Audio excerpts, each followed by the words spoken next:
Bonjour, c'est Mila Jasmine sur starmac.com. Un jour, je serai célèbre. D'habitude, on a souvent tendance à entendre « un jour, mon prince viendra » venant des petites filles. Mais toi, c'était « un jour, je serai célèbre ». Comment est née l'idée de cet ouvrage ? Raconte-moi un petit peu. Les éditions Erol qui m'ont contacté, qui m'ont dit voilà Mila, on aimerait beaucoup faire un livre avec vous. Donc au départ je me suis dit waouh, entre penser un jour je peux faire un livre et là tout de suite avoir la proposition, c'est deux choses différentes et le projet m'a tout de suite emballée. Après c'est vrai que j'avais beaucoup d'appréhension parce que je me demandais si j'allais pouvoir être à la hauteur et pouvoir réussir à fournir quelque chose à ma communauté qui soit bien. Donc je me suis dit je vais faire un livre sur le développement personnel parce qu'à la base j'avais une chaîne YouTube où j'avais commencé à parler de comment avoir confiance en soi. J'avais aussi une émission à moi qui s'appelait SOS Mila, qui était un courrier des cœurs où je donnais beaucoup de conseils aux jeunes filles. Et je voulais vraiment un livre qui fasse du bien une fois qu'il est terminé et qu'elles puissent le réutiliser ou qu'ils puissent le réutiliser, parce que c'est pour hommes et pour femmes, à chaque moment de coup de mou, quand ça allait pas. Donc il y a des pages blanches où ils peuvent écrire à l'intérieur. C'est un peu comme un cahier d'exercice où tous les jours ils peuvent écrire des choses. On découvre dans le livre en tous les cas que c'est assez tôt à la suite d'un déménagement. Lorsque tu quittes ta région natale dans le sud de la France, c'est une sorte de fracture pour toi quand tu quittes cette région, que tu t'installes en Angleterre très jeune avec tes sœurs et tes parents. Pour rompre l'ennui et pour retrouver la joie de vivre, vous faites la découverte d'un magnétocassette enregistreur et là, c'est le début d'une grande carrière, on peut dire entre guillemets. Ouais. Raconte-nous un petit peu. Ouais. Effectivement, pour moi, ça a été la transition a été très très dure de partir du sud de la France, de mon petit village dans le Var, et partir dans un autre pays qui était complètement étranger à tout ce que j'avais pu connaître, même ne serait-ce que de me retrouver dans un pays où on parle pas la même langue. Ça a été un choc très dur parce que du jour au lendemain, je crois qu'une semaine après, je suis allée à l'école et c'était une école qui était anglaise, où je parlais pas un mot d'anglais, je savais juste dire hello et the cat. Voilà, c'est tout ce que je savais dire. Donc ça a été très très très très très dur pour moi. Et l'école a été très difficile parce que je comprenais rien. Donc du coup en classe, les heures étaient longues à ne rien comprendre et à attendre en classe. Donc il fallait bien que je divertisse un petit peu mon petit cerveau d'enfant. Et c'est vrai que ce radiocassette, c'était la folie parce que à ce moment-là, on pouvait en fait enregistrer des sons qu'on pouvait réécouter. Alors même si aujourd'hui ça paraît c'est normal. C'est la préhistoire par rapport au smartphone. Exactement. Mais c'est vrai que moi, à 9 ans, pouvoir réécouter les sons que j'ai adorés en boucle et surtout pouvoir nous enregistrer avec ma petite sœur, c'est là où on a commencé en fait à faire de fausses interviews, où moi je me prenais pour une star, où elle me faisait des interviews, où je me mettais à chanter, et tout de suite en fait j'ai adoré ce côté un peu où on se met en scène, où on fait des interviews, et ça m'a sorti de mon quotidien. Et alors il y a ensuite la découverte d'un autre accessoire qui a été le caméscope, et là vous allez vous filmer. Alors ça, tout ça c'était bien avant les réseaux sociaux, ça n'existait pas, vous allez garder ça pour vous n'allez pas en faire profiter les copines, mais vous allez effectivement encore faire des interviews comme les stars de l'époque, Madonna, Whitney Houston, qui étaient tes idoles. Raconte-nous un petit peu ce que tu faisais avec ta petite sœur. Ça a été une révélation. Alors ça, dès qu'il y a eu la vidéo, je passais mon temps à me filmer. C'était un petit peu les stories de l'époque, quoi. Ouais, exactement. Il n'y avait pas d'iPhone, il n'y avait pas de téléphone, il n'y avait rien. Et c'est vrai que je demandais à mes sœurs de faire c'était mon jeu préféré, de faire des interviews où je racontais ma vie, mon quotidien. Je créais même des mini-films, c'est-à-dire que avec mes Barbies, je faisais des histoires, des trucs que je filmais. J'ai adoré ça. Et du coup, je me mettais dans la peau d'une de mes idoles, mais pas spécialement Céline Dion, où c'était moi, mais moi en star. Moi en star, où je disais que je vivais aux États-Unis, que j'étais fiancée, que c'était dur, mon public. Alors, c'est rigolo parce que j'étais une gamine à ce moment-là et que je pense qu'aujourd'hui tous les enfants font des shows devant leurs parents, mais c'est quelque chose que j'ai vraiment aimé dès le début, depuis toute petite. D'accord, et c'est à ce moment-là que vous commencez sans le savoir à mettre en place une sorte de force, un pouvoir incroyable qui va changer votre destin, on va le dire, c'est la loi de l'attraction. on va expliquer un petit peu Mhm. ce que c'est la loi de l'attraction. Est-ce que vous pouvez un petit peu nous dire, grosso modo, sans rentrer dans des détails très techniques, qu'est-ce que c'est la loi de l'attraction?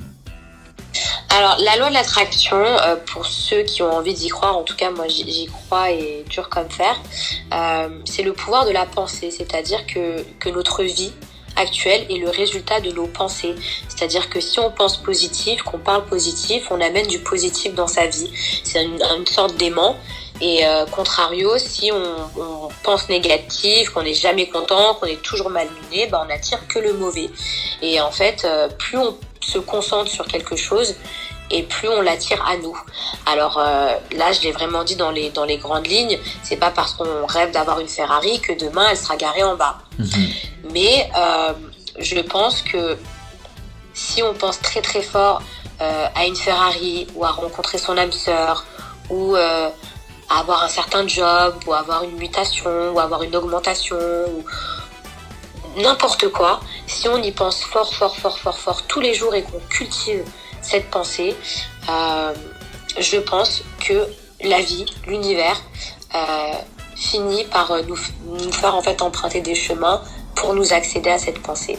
Ce que vous dites, vous, dans votre livre, c'est que vous vous êtes conditionné pendant des années, et ce, depuis toute petite, en fait. Vous vous êtes conditionné dans un univers comme si vous étiez une star. Vous vous êtes conditionné dans un environnement. Vous vous êtes imaginé dans des maisons de stars, dans des situations, de stars, de starlettes, à faire des interviews, etc. Et vous pensez avoir déclenché des forces, pas occultes, le mot est peut-être un peu trop fort, mais en tous les cas, des forces, en tous les cas, la loi de l'attraction, c'est celle que vous décrivez, et qui vous ont amené, en tous les cas, aujourd'hui, à ce que vous êtes devenu. Complètement. Mais quand j'étais petite, j'avais aucune notion de ce que je faisais, du pouvoir de mes pensées. J'ignorais le pouvoir de la pensée. C'est-à-dire que pour moi, je pensais que c'était des rêves d'enfant, où j'avais envie de vivre dans une belle maison, où j'avais envie de changer de vie, où j'avais envie d'avoir la vie qu'une petite fille rêve. C'est vrai que j'ignorais complètement que mes pensées allaient influer ensuite sur ma vie. Ça, je l'ai ignoré pendant très longtemps. C'est-à-dire que tous les soirs avant de dormir, je cultivais ça. C'est-à-dire que je me voyais dans ma maison, au présent. Je me voyais dans ma maison, en train de faire ça, avec mes petits chiens, avec ci, avec ça. Et mais à ce moment-là, quand j'avais 9 ans, je me disais que c'est la vie dont je rêve. Je pensais pas que je cultivais une sorte de... Comment je peux expliquer ça, une manifestation pour que ça se matérialise. Moi, je pensais que c'était uniquement des pensées d'une gamine qui rêve d'une certaine vie. Et c'est vrai que plus tard, forcément, la réalité m'a rattrapée, comme je l'explique dans mon livre, où on rêve moins parce que on a des factures à payer, parce qu'il faut travailler et que la maison de rêve n'est pas là.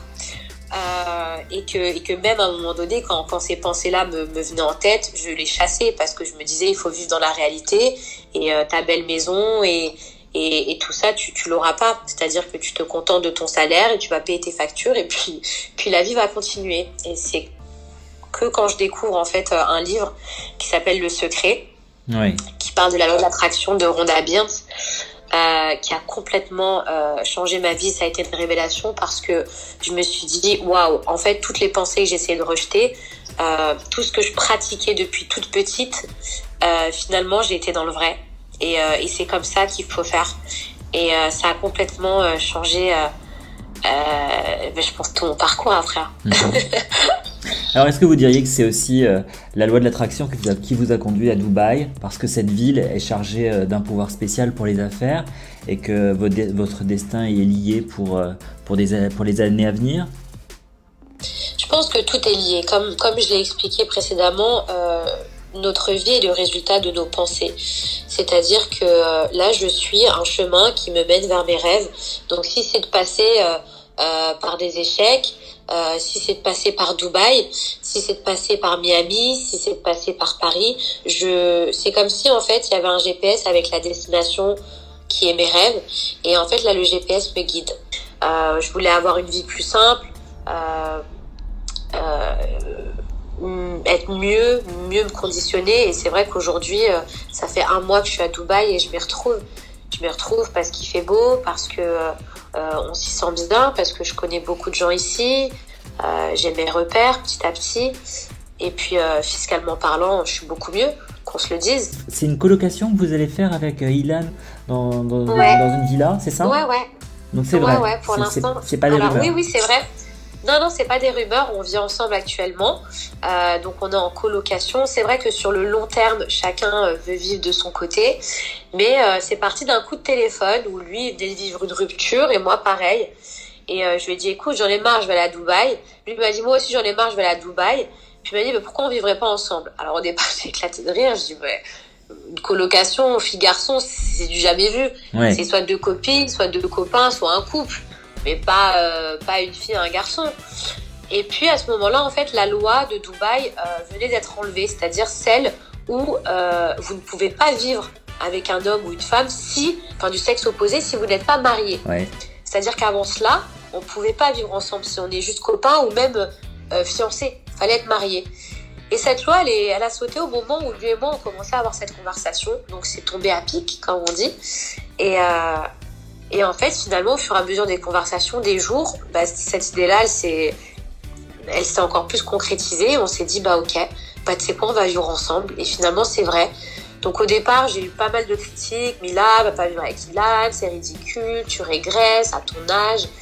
Et puis finalement, de vivre avec Ilan, déjà, ça me permet de pas être toute seule.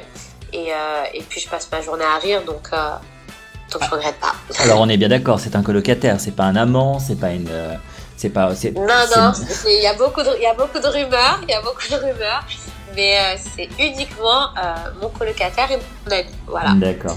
Et on a parlé d'une émission de télé-réalité autoproduite entre vous, ce sont des bêtises, c'est quoi au juste? Non, c'est quelque chose qu'on voulait faire. Ça fait plusieurs années qu'on réclame à Banijé d'avoir une émission qui s'appelle Le Reste du Monde, comme une émission qui s'appelle Les Marseillais, D'accord. comme une émission qui s'appelait aussi Les Ch'tis. Et c'est vrai que chaque année, on fait donc les Marseillais contre le reste du monde. On retrouve toujours les Marseillais, qui sont un noyau solide, une famille. Et nous, dans le reste du monde, c'est toujours n'importe quoi, la cacophonie. À part Nicolas et moi, c'est toujours des inconnus. Donc c'est très difficile pour nous de gagner, de pouvoir être solide, même que les gens s'attachent à nous, parce que c'est toujours des gens différents. Et on trouvait ça un peu injuste. Donc on s'est dit que maintenant qu'on allait être à Dubaï et qu'il y allait avoir pas mal de gens qui ont fait le reste du monde, dont Nico qui devrait pas tarder à arriver avec Laura sur Dubaï, on s'est dit pourquoi pas faire notre propre émission. On parle de Nicolas Lezina, bien sûr. Hein. Mais il semblerait que peut-être nos prières aient été entendues, donc à voir. C'est pas fini la télé-réalité. Tout à fait. C'est pas fini pour vous donc la télé-réalité, si j'ai bien compris. Il semblerait que non. Ça continue et franchement je suis contente parce qu'à chaque fois que je pars en tournage, c'est encore de nouvelles aventures, c'est de nouvelles rencontres, de nouveaux rebondissements et ça me fait du bien de partir à chaque fois, honnêtement. Et ça fait combien d'années que ça dure maintenant ? Ça va bientôt faire 6 ans. En juin, ça fera 6 ans. D'accord. Qui l'eût cru? Alors, la télé-réalité, l'édition, évidemment les réseaux sociaux avec les placements de produits. Je crois qu'il y a un autre livre qui arrive d'ici quelques mois. D'autres activités en projet? J'ai aussi des marques à moi en parallèle. Donc, je fais pas mal de business.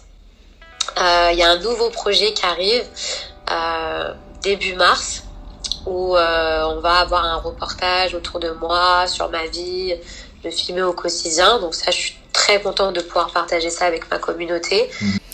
Est-ce que ça vous rend pas un peu folle aussi, vous, par moment, parce que dans votre vie sentimentale aussi, parfois les choses s'entrechoquent, Je pense hein, notamment à votre ex-petit copain Moujdat, avec qui vous avez euh, partagé des aventures télévisuelles et qui était dans votre vie personnelle aussi, et à qui vous avez mis le Mhm. pied à l'étrier. D'ailleurs, vous l'avez introduit auprès de productions. Vous l'avez présenté à certaines productions et aujourd'hui, Tout à fait. on le voit à l'antenne. Aujourd'hui, il est présent dans certaines émissions. C'est grâce à vous qu'il est à l'antenne. Complètement. Donc les choses s'entrechoquent un petit peu. D'ailleurs, vous trouvez que c'est un bon candidat quand vous le regardez en ce moment à l'antenne? Non, je le regarde pas, mais il a été à la bonne école, donc j'imagine qu'il doit être bon. Si vous étiez directrice de casting, vous l'embaucheriez pour une de vos émissions? Pourquoi pas? Pourquoi pas? Mais par exemple, cette trahison de Moujdat avec le recul, quel message l'univers a-t-il voulu vous envoyer? C'est une mauvaise demande que vous avez émise à l'univers Hum, pour être tombé En sur...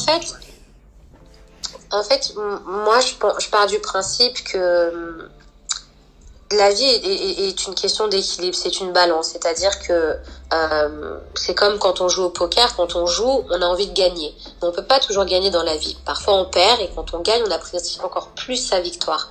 Mais quand on accepte de jouer, on peut pas toujours gagner. Mhm. La vie, c'est un peu pareil. Euh, c'est pas parce que vous allez penser positivement tous les jours, et je l'écris dans mon livre, que vous n'allez pas rencontrer d'obstacles.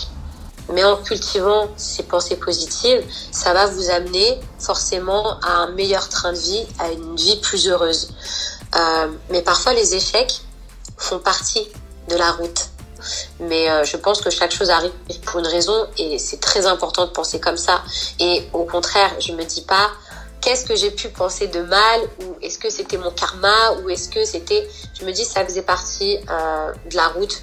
Peut-être qu'il fallait que j'apprenne pour mieux comprendre, peut-être qu'il fallait que je tombe pour mieux rebondir et, euh, et peut-être qu'il fallait que je passe par là pour que finalement, en fait, ce qui m'attend est bien meilleur.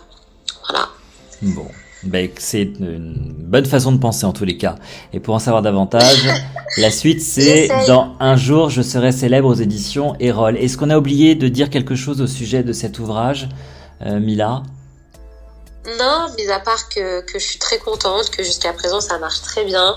J'ai eu énormément de retours. Les gens l'ont lu très vite. J'étais assez impressionnée que les gens l'aient lu en une journée, en 2 jours. D'autres personnes étaient là, on a envie de le relire et de le relire. J'ai reçu beaucoup de messages de soutien, beaucoup de remerciements où les gens m'ont dit on pensait pas, t'es une candidate de télé, on pensait pas avoir un vrai livre de développement personnel. Parce que bah moi je suis pas manageuse ou directrice de PNL, hein. Coach de Mais vie. voilà, je suis pas coach de vie. Et du coup, j'ai eu énormément de retours où les gens m'ont dit merci Mila parce que ça m'a fait beaucoup de bien. Bon, ben, on le répète, Mila Jasmine aux éditions Erol. Un jour, je serai célèbre. Et on retrouve Mila sur Instagram, Mila Jasmine Off, et sur Snap, le Mila, tiret du bas, Jasmine. Jasmine. Ok, Merci à toi Nicolas en tout cas. merci. Merci. Salut, à Bye bye. bientôt.